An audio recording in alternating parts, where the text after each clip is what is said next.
go flying off the handle, screaming one's head off, and waving weapons around are things dead men do. It's as if no one around here can see so much as a shred of beauty. Bjorn was right. He understood why it is I hate warriors. And Vikings. Norse warriors are the worst. The very first man I killed was one such Norse warrior. He was an ugly man.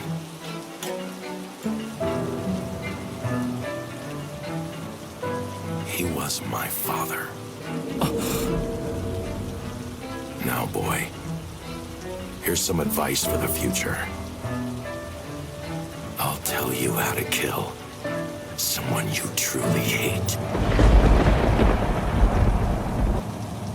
The world is your oyster. Such a simple phrase, however, it embodies the complex philosophy of Askeladd perfectly. Askeladd is a character who, even to his closest comrades, is full of mysteries. However, it's all by design. There's a lot you can learn from the characters of Vinland Saga, and Askeladd is no exception. This methodical mastermind demonstrates the importance of taking control of your own destiny.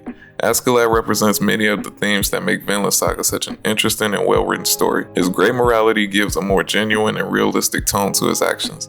On one hand, he can do things that make you say he's a bad guy.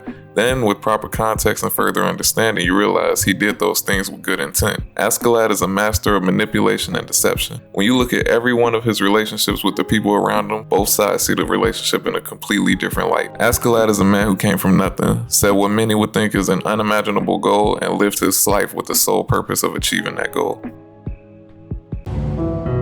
In that instant, I knew. If Artorius would not come to save my mother in that situation, then he would never be coming back, no matter what the story said. Do you understand, boys? Someone has to do it. Not a hero, nor a god, but someone.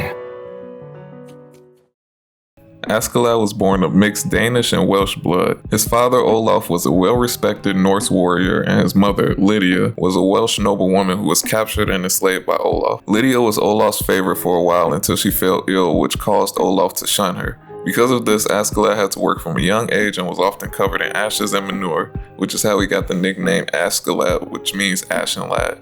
Lydia told Askeladd about the stories of their great ancestor King Artorius, and how one day he would come back to save their people from their suffering. When Askeladd was 11, his mom lost her mind and had mistaken Olaf for King Artorius. It was at this moment when Askeladd witnessed his mother about to be killed by his father, he realized something. He realized that no one was coming to save them. If anyone was going to change their current situation, someone has to do it. A person, not a hero or a god, but someone. Askeladd picked up a sword for the first time in his life, and after clashing with his father for a little, he ended up losing. Olaf realized that he was a son of his and decided to take him in. Askeladd lived under his father for 2 years, winning him over while hiding his true intent of wanting to kill him. One night, while Olaf was sleeping, Askeladd carried out the assassination using his stepbrother's sword. Everything went according to plan. His stepbrother was framed for the murder, and Askeladd inherited Olaf's property. Askeladd would then go to visit Wales to bring Lydia back home, where she would pass away in her homeland. Askeladd spent the next 19 years as a Danish captain leading a band of Vikings. Looking at Askeladd's upbringing, you can get a good sense of why he values a man's duty so heavily. When he was put in a position where his loved one needed protection, he understood it as his duty to protect them. As a child, he realized that you can't sit back and wait for a savior, whether it's some hero or a god figure. If you want something done, someone has to do it, a person. Askeladd put his own pride to the side and became what he hated most, a Danish warrior. He did this because it put him in the best position to fulfill his self-imposed duty of protecting Wales.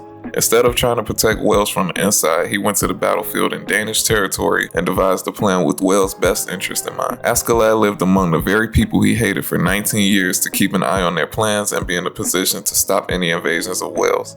Askeladd's encounter with Thor is short but reveals so much about his character. The whole time Askeladd is testing and trying to understand Thor's disposition. When Thor says a true warrior doesn't need a sword, Askeladd realizes how strong Thor's conviction is. When Askeladd asked Thor to lead their band, he was being genuine. But when he realized Thor's wouldn't accept, he played it off as a joke. Askeladd respected Thor's for his distaste in Danish culture of needless violence while being Danish himself. This is what they could quote-unquote smell on each other. Both Thor's and Askeladd hated senseless violence. Askeladd went down a different and more violent path toward trying to solve this problem. He explains to Thorfinn and Canute that he absolutely despised the Norse warriors because of their lack of grace and disgusting ways. And as he traveled the world, no matter how many he killed, there was no end. To Askeladd, a man is only respectable if they display not only conviction for a worthy goal, but also grace. Philosopher Friedrich Nietzsche described morality as the herd instinct in the individual. It's important to remember that in the Viking world of Vinland Saga, things like murder and pillaging weren't seen as bad, but were actually celebrated. Keeping this in mind, we can't judge characters based on modern day morality.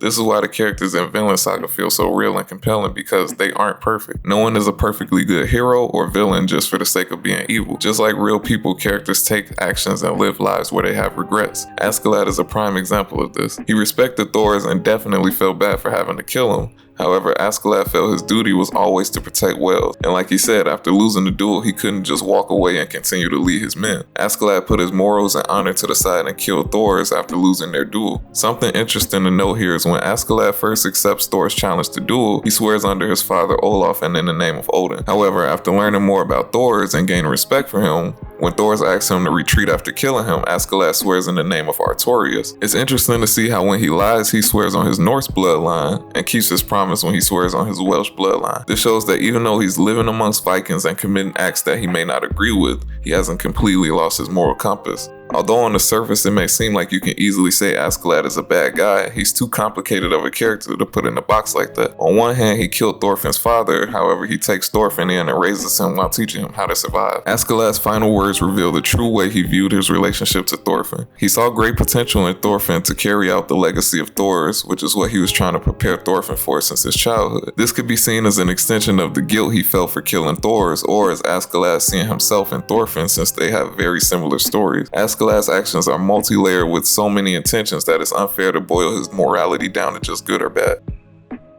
See that? What a sorry sight. A man who brandishes a whip and owns a slave, meanwhile worshipping the money that bought him that slave. He doesn't realize it himself. But every human being is a slave to something. Calling Askeladd a genius is an understatement. The way he can pull the strings of everyone around him without drawing attention to himself is actually insane. Every relationship he has with another character is two-sided, meaning the way he sees the relationship is completely different than how they view the relationship, and it's that way by design. Askeladd knows how to play to people's emotions and connections with the world around them to get what he wants from them. When he first met Canute, he instantly saw the opportunity to use him as a political pawn to secure Wales' safety. While escorting Prince Canute back to England, Askeladd put in play a plan to change Canute from a shy and soft-spoken boy into a man with the king's demeanor. He had Canute's guardian killed when he realized he was shielding Canute from the world. Going back to what I talked about earlier, Askeladd didn't only manipulate Canute in a selfish way. When King Swoon gave Askeladd the ultimatum of choosing between Canute's head or the safety of Wales, Askeladd sacrificed himself. He took all the heat for killing King Swoon so Canute could take the throne and Wales could be protected. Askeladd's relationship to Thorfinn is very similar. He actually outright tells Thorfinn that him being a slave to craving vengeance is allowing Askeladd to use him. However, similarly to Canute, Askeladd was trying to make Thorfinn the best possible version of himself. He did use Thorfinn to do his dirty work like fighting Thorkel, however he didn't see him as just a disposable tool. He was teaching him how to survive in the world because he saw potential in Thorfinn. Askeladd knew this was the life Thorfinn needed to live to reach the potential of surpassing Thor's and becoming a true warrior. Now, by no means am I saying Askeladd is a perfect person, but if there's one thing you can take away from Askeladd's story, it's that in life, you're in control of your own situation. You have the power to change what you don't like about your current situation, whether that may look like removing certain people from your life, focusing on self-improvement, or wholeheartedly pursuing a passion of yours. Whatever it is, you have to remember that it'll all be up to you and you can't just sit around and wait for someone else to come save you. If you set a goal for how you want your life to be, you have to have not only conviction and dedication, but grace. You can't force it. With that being said, appreciate you if you made it this far. Thanks for watching. I love y'all and I'm out.